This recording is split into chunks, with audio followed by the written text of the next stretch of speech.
윤석열 대통령이 민주노총의 최근 집회를 겨냥해 공공질서를 무너뜨렸다며 엄정한 법 집행을 예고했습니다.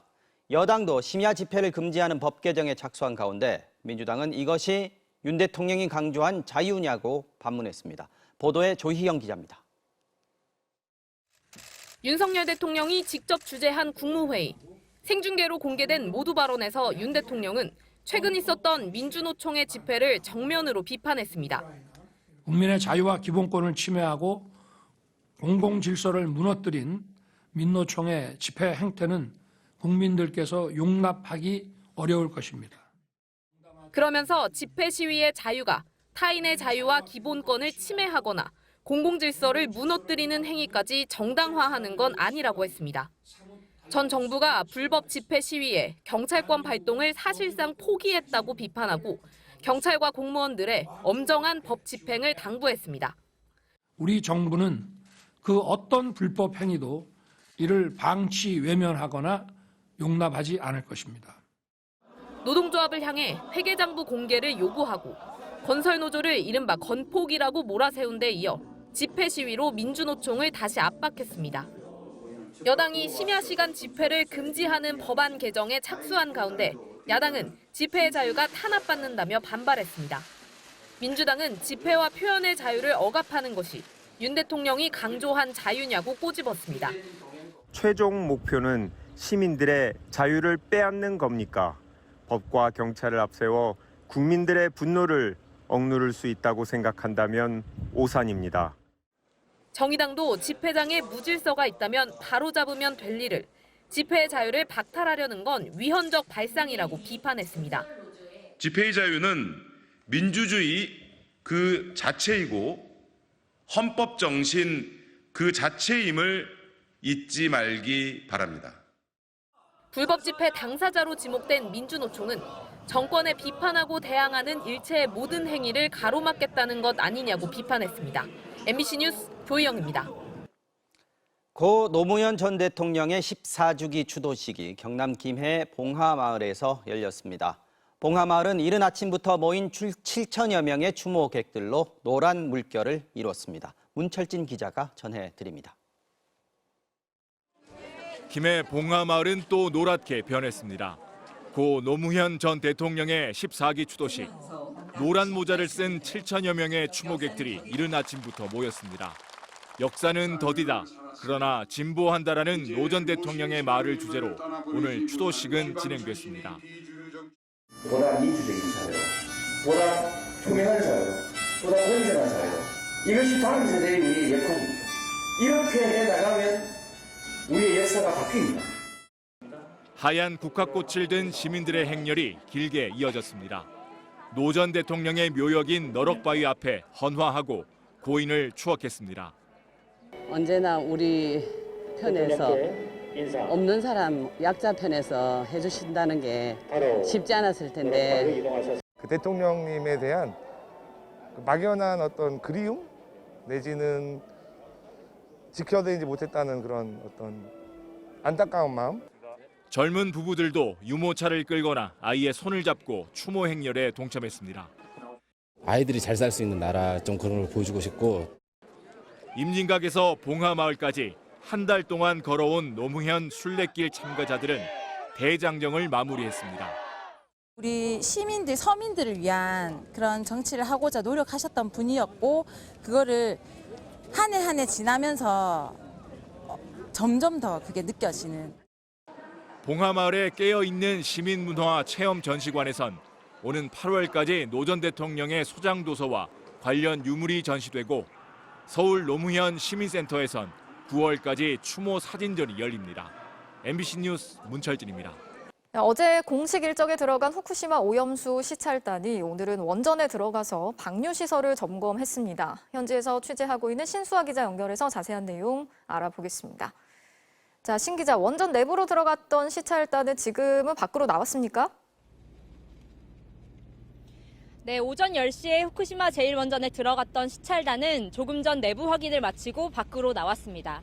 시찰단은 방류하기 전 오염수가 담긴 K4 탱크와 핵종 제거 시설인 알프스의 주요 설비를 점검했습니다. 유국희 시찰단장이 조금 전인 오후 7시 반쯤 현지에서 취재 중인 기자들을 대상으로 간단한 브리핑을 했는데요. 직접 들어보시겠습니다. 기설 알프스, 증설 알프스, 그다음에 고성능 알프스 이렇게 3개 시설이 설치되어 있는 것을 확인을 했고요.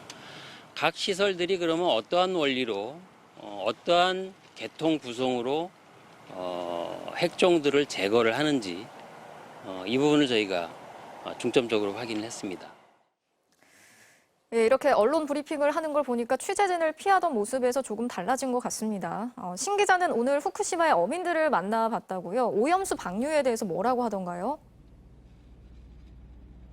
네, 후쿠시마현 이와키시에서 수산물 상인과 선장들을 만나서 오염수 방류에 대한 입장을 들어봤습니다.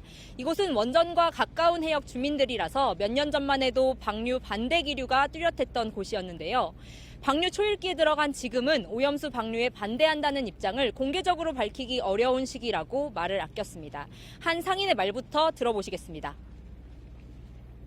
処理水を放出には影響ないと言ってるけども、何の今までにそういう実例がない。 방류는 전례 없는 일이란 건데요. 반면 원전 근처 동네에 붙은 꼬리표를 떼고 싶은 사람들은 방류에 찬성한다고 전했습니다. 汚染水のタンクがいっぱいある人とかは早く放出してタンクをなくしてその町の復興をしたいと思っている人もいるでしょう. 근처 수산물 직판장을 찾아 후쿠시마에서 잡은 물고기인지 물어봤습니다.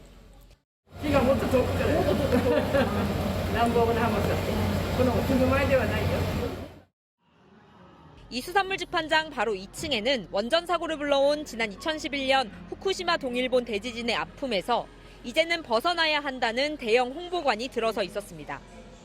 일본 정부는 오늘도 한국 정부가 후쿠시마산 수산물을 수입하기를 바란다는 입장을 밝혔습니다.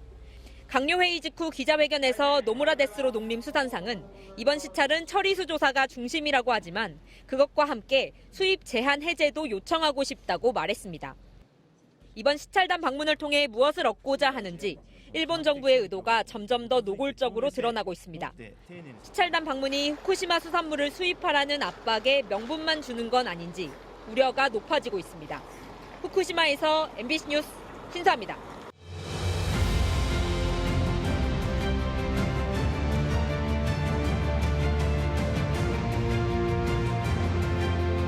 여기는 전남 고흥 나루 우주센터에 마련된 MBC 특별 스튜디오입니다.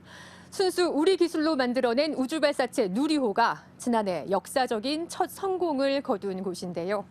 내일 누리호는 또 한 번의 도전에 나섭니다. 이번에는 진짜 위성, 실제 우주에서 임무를 수행할 실용 위성을 싣고 날아오릅니다. 그야말로 실전 비행인 겁니다. 누리호의 총 비행 시간은 18분 58초. 목표 궤도에 8개의 위성을 올려놔야 합니다. 발사대를 떠난 누리호가 어떤 과정을 거쳐서 성공하는지 김정우 기자가 전해드립니다. 카운트다운이 0에 멈추는 순간. 엔진 점화, 이륙. 누리호는 300톤급 엔진 추진력으로 중력과 공기 저항을 뚫고 우주를 향해 날아오릅니다. 발사 2분 5초 뒤 순식간에 성층권을 벗어난 누리호는 고도 64.5km까지 올라갑니다. 전체 무게의 약 60%를 차지하던 1단 로켓을 여기서 버리고 2단 로켓 엔진을 점화합니다. 발사 3분 54초가 지난 시점, 고도 204km에서는 마찰열로부터 위성을 보호하는 덮개, 페어링을 벗깁니다. 이후 순식간에 2단 로켓까지 분리한 뒤 마지막으로 3단 로켓 엔진을 점화하며 고도를 높여갑니다. 마침내 발사 13분 3초가 흐른 뒤 목표 고도인 550km에 도달합니다. 여기서 주탑재 위성인 차세대 소형 위성 2호를 임무 궤도로 투입합니다. 바로 이 과정을 성공하느냐가 이번 발사의 핵심입니다. 누리호의 생김새부터 분리 과정까지 대부분 작년 발사 때와 비슷하지만 지구 우주 관측 등 임무를 띈 실용 위성을 누리호에 싣는 것은 이번이 처음이기 때문입니다. 저희가 가정하고 있는 오차 범위 내에서 차세대 소형 위성 2호가 목표 궤도에 안착하는 것이 가장 중요한 성공 실패의 기준이 될 것 같습니다. 차세대 소형 위성을 성공적으로 궤도에 올려놓은 뒤에는 20초 간격을 두고 국내 민간 기업, 연구기관 등에서 만든 위성 7기도 차례로 분리해야 합니다. 이륙부터 목표 고도 도달 여부, 순차적인 분리 여부 등 무엇 하나 쉽지 않은 과정입니다. 발사 18분 58초 만에 비행을 끝낸 누리호는 다른 소형 위성들과 함께 나란히 궤도를 돌다 수명이 다하면 다시 대기권에 진입해 불타 사라집니다. 위성 발사체 누리호의 역량을 발휘하는 실전 도전이 내일 이뤄집니다. MBC 뉴스 김정우입니다. 경기도 부천시의회 민주당 소속 의원이 동료 시의원을 성추행했다는 의혹이 제기되면서 민주당이 감찰에 나섰습니다. 한 식당에서 국민의힘 소속의 동료 의원에게 부적절한 신체 접촉을 하는 장면이 CCTV에 포착됐는데 의혹이 불거지자 해당 의원은 곧바로 민주당을 탈당했습니다. 국민의힘 의원들은 의원직 사퇴를 촉구했습니다. 남상호 기자가 전해드리겠습니다. 지난 10일 밤 전남 지역의 한 식당. 경기도 부천시의회 의정연수 만찬이 진행되던 중 민주당 박모 시의원이 국민의힘 여성 시의원의 목을 감쌉니다. 박 의원이 팔을 풀자 여성 의원이 자리를 떠납니다. 이렇게까지 무력을 쓰는 거에 대해서 너무 당황스럽고 버둥거리는 제 모습이 갑자기 생각이 나니까 그 자리에 더 이상 있을 수 없을 정도로 수치스러웠거든요. 또 다른 시의원은 이보다 하루 전 박 의원이 자신의 가슴에 음식을 던지고 성희롱 발언을 했다고 주장했습니다. 국민의힘 소속 부천시의회 의원들은 시의회 윤리위원회에 박 의원에 대한 징계 요구건을 제출하고 경찰에 강제추행 등의 혐의로 고발장도 접수했습니다. 성추행 의혹이 보도되자 이재명 더불어민주당 대표는 어젯밤 박모 시의원에 대해 윤리감찰을 지시했습니다. 아울러 민주당 윤리감찰단은 전국의 시도당과 59개 지역위원회에 상시감찰에 들어가겠다고 통보했습니다. 하지만 박 의원은 이미 어제 탈당계를 제출한 상태였습니다. 민주당은 징계 회피 목적이 있다고 보고 징계 절차를 이어가겠다는 입장입니다.